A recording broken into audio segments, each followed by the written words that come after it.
What is going on, YouTube? It is your boy B Mac Easy, aka one and only Drowning Phoenix himself, the Phoenix of Justice.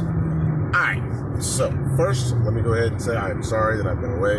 I got a good old story to tell y'all, and everybody's not gonna like it. But I'm gonna tell it anyways because it's my story, and I think I'm entitled. So here it is, Mackonreal.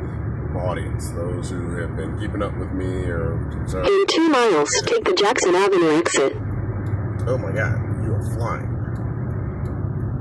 I'm sorry, I'm driving, doing Uber deliveries, and this truck was like going really, really fast.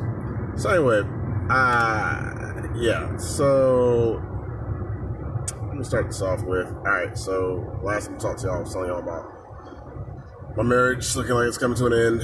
Alright, so I tried to restart that. It didn't work out. She's seeing somebody else.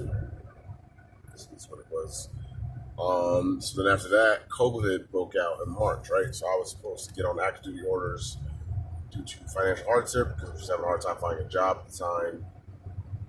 And things were going rough at home, staying with the folks.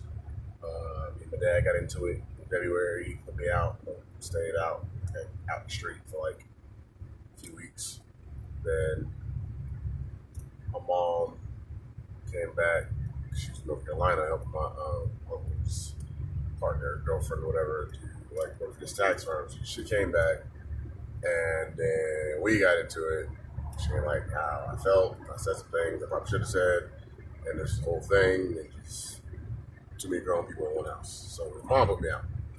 So then I got out the streets, got to an altercation with a dude. In half a mile, take the Jackson Avenue exit. Life not like I wanted to. So a few days before that week I was leaving for active duty orders. So I went on orders, went to the armory, everything was cool, and then COVID pretty much like broke out, went crazy. And so I was on orders. Take the Jackson Avenue exit, then turn left onto Jackson Avenue. May, I want to say, on COVID orders in Atlanta, helping. Anytime you see people on the news, turn left onto Jackson Avenue. My unit, time response. So like all the National Guard people was getting called. I got in trouble while on orders because I was defiant. It came to me getting my COVID test done. I was late a few days, and for whatever reason, I just became the mainstay of my unit. I was the unit fuck up for whatever reason. My sergeant would tell me he was getting texts about me every day, something that I'm doing or not doing. Then I got pulled into an investigation that I had nothing really to do with. This girl was underage drinking at a party, and I went there to say happy birthday and just check on the chick because it just didn't feel right. And then when I went, I seen things. I ain't gonna talk too much about it because I think it's still ongoing or soon to be done. In half a mile, continue straight onto Fort Hill Avenue. Into that, and that's the first time I'm getting questioned by a lieutenant colonel in my life. You know what I'm saying, about being a witness to something that I wasn't even there for. And the NCOs that were there tried to put it on me and say that I was stalking this chick. And I'm gonna go ahead and tell the story as it happened. This girl and I were like chit chatting. That was it. There was no talking. I wasn't trying to get with her like that, nothing like that. We went to drill, right? I got her number because we were all in a group chat. Me and a few other soldiers. Got her number. She was like, yo, you play Switch? I was like, yeah, I have my Switch with me. She was like, oh, well, you should come into the crib. Everybody have a few drinks. We play Mario Kart, X, Y, and Z. That's what happened. So I took that as an actual invite, like the rest of the soldiers was going to go, whatever. I get out there. She kind of like ghosts me, doesn't tell me nothing. So I'm out there in the boonies. And my NCO at the time, who was trying to help me get there, was just like, girl, shit, I'm not going to leave you out here like that. Like, Sergeant, I ain't going to say his name, but he's an awesome sergeant. I hope the best for you. You're an awesome guy. So I went to his house. We played Crash Bandicoot Racing, spent the night just kind of there waiting to find out what was going on with the orders. So once we went back to the armory, I went back to the house. Then I went back to the armory the day after. Found out that we were going to be going to another hotel. Continue straight onto Fort Hill Avenue. So we could be close to the response teams going out, you know what I'm saying, going into the old folks' homes, cleaning them, X, Y, and Z. So anyway, fast forward back to what happened. So in a quarter mile, turn left onto Central Park Avenue. And did things I should have did. Met a girl, not the same girl who's talking about that tried to claim that I stalked her, that had the party.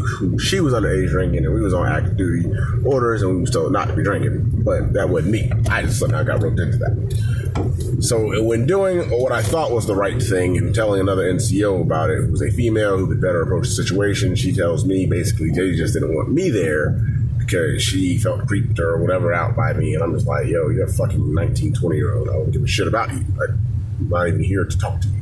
But whatever. They threw me under the bus.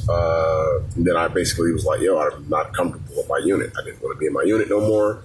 I wanted to transfer. My ops NCO kind of like talked me out of it. Was like, yo, just chill. Just like do what you got to do. Don't worry about it. Don't talk about it. You're fine. I'm like, all right, whatever. So when punishments got doled out and people kept doing the wrong thing, nobody else went home. I got kicked off orders. Now, they knew my financial situation, that I was just recently homeless, and they kicked me off orders. So I'm like, all right, whatever. So I disagreed with my council statement, and then I was like, well, I still got this business with my other car from when it got impounded back in February when I was staying in it then. Yeah, earlier this year. Me and the ex had just got into it, or I was when we was trying to work it out. That's really when things broke off, because that's what she told me. She wouldn't see another dude. I was out in the street. Turn left onto Central Park Avenue. I was hanging out with the wrong people, trying to influence them, trying to like be a cool kid, I guess. And it also, I mean, my marriage was already falling apart. Like, the chick had already cheated on me twice. It was abusive. In a quarter mile, make a U-turn. I'm not going to pretend like that was the crux that ended it, but we should have never been married. I'm going to just go ahead and pause right there. We should have never been married. Just thinking back on the entirety of how we got together, how we knew each other, and what our